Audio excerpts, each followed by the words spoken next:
সবাইকে, আমি তৃষা। আজকের আবারও একটা নতুন ভিডিও নিয়ে চলে এসেছি তোমাদের কাছে। আশা করছি তোমরা সবার খুব ভালো আছো, আমিও অনেকটাই ভালো রয়েছি।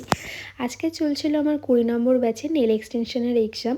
প্রত্যেকটা ব্যাচেই আমাদের নেল এক্সটেনশনের টাইম দেওয়া থাকে এক্সামের জন্য, সেই টাইমে এসে ওরা এক্সামটা দিতে শুরু করে দেয়। তো আজকে এইসবের বাইরে তোমাদের সাথে কিছু কথা আমি শেয়ার করি।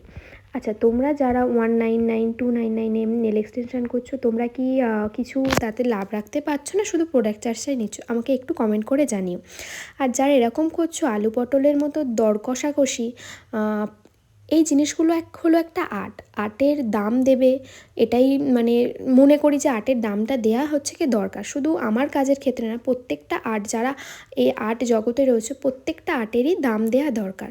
তো আর প্রত্যেকটা স্টুডেন্টদেরকে বলছি, শুধু আমি অন্যদের স্টুডেন্ট না, আমি আমার নিজের স্টুডেন্টদেরকেও বলি যে তোমরা বাইরে গিয়ে এই 199, 299-এ প্লিজ করো না। মার্কেটটাকে, এতে কি হয়, মার্কেটটা নষ্ট হয়।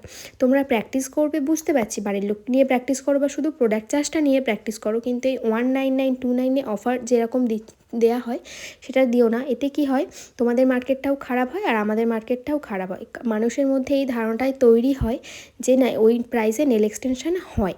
তো এতে কি পরবর্তীকালে তোমরাও আর দাম বাড়াতে পারবে না। আর এই দিকে চলছিল আমার মেকআপের থার্ড ব্যাচের শাড়ি ড্র্যাপিংয়ের প্র্যাকটিস। তো ওই দিনটা, পুরো দিনটা ক্লাস এক্সাম এই নিয়ে আমার কেটে গিয়েছিল। আর এই যে দেখতে পাচ্ছ মোল্ডের উপরে কালার দিচ্ছে, আমাদের ক্লাসে কিন্তু প্রত্যেকটা জিনিস হ্যান্ড অন প্র্যাকটিস করানো হয়। আর ক্লাস থেকে কিন্তু প্রোডাক্টও প্রোভাইড করা হয় প্র্যাকটিস করার জন্যে। এই কয়েকটা কাজ আমি দিয়ে দিচ্ছি তোমাদেরকে, আমার স্টুডেন্টদের। হ্যাঁ, আমি জানি কিছু ভুল ত্রুটি রয়েছে, সব পারফেক্ট হয়নি। নতুন হাতের কাজ করতে করতে অবশ্যই প্র্যাকটিস করতে করতে ওরাও সুন্দর কাজ করবে। তোমাদের যদি ওদের কাজ ভালো লাগে অবশ্যই কিন্তু ওদের সাথে যোগাযোগ করতে পারো। আজকের মতো ভিডিওটা এখানেই শেষ করছি। সবাই ভালো থাকো, সুস্থ থাকো আর সাবধানে থাকো। দেখা হচ্ছে পরের